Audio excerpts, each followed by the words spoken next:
سیاسەتی گلدانەوەی ئاو لەلایەن کۆماری ئیسلامی ئێرانەوە 80% دەریاچەی حەمرین وشک دەکات. ڕۆژانێک بوو شەپۆلەکانی ئاوی ئەم دەریاچەیە ڕێگای هاتوچۆی هاوڵاتیانی دەبڕی، بەڵام لە ئێستادا بەهۆی دابەزینی ئاستی ئاوی بەنداوی مەنسووریە هاوڵاتیان وەکو ڕێگایەکی وشکانی پێیدا تێپەڕ دەبن. ئەم ڕووبارە هیچ ئاوێکی تێدا نەماوە. پێشتر هەموو ئەم ناوچەوەی ئاو گرتبوویەوە، بەڵام ئێستا هیچ ئاوێک نییە و تەنانەت ئاو لە ئێرانیشەوە نایەت. وشکە ساڵیە و بیرەکانیش وشک بوون. ئاژەڵەکانیشمان ماندوون و ئالیکیش زۆر گرانە. جوتیاران و ئاژەڵداران باس لە خراپی ڕەوشیان دەکەن بەهۆی وشکە ساڵی و کەم ئاوی. بە جۆرێک وەکو خۆیان دەڵێن ژمارەیەکی زۆری گوندەکانی سنوورەکە بەرەو چۆڵبوون دەڕوات.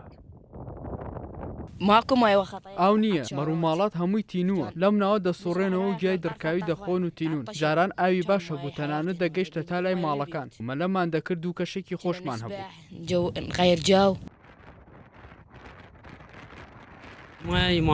ئاو نییە و مەڕووماڵەتەکان لە تیونێتی و برسێتیدا مردوون. لە ڕابردوودا عەرەبانەیەک کە 150,000 دینار بوو، ئێستا بە 300,000 دینارە. خەڵکانێک هەن ناتوانن بیکڕن، ئاوی خواردنەوەش نییە. ئەم دەریاچەیە کە کۆتایی نەدەهات ئێستا وشک بووە.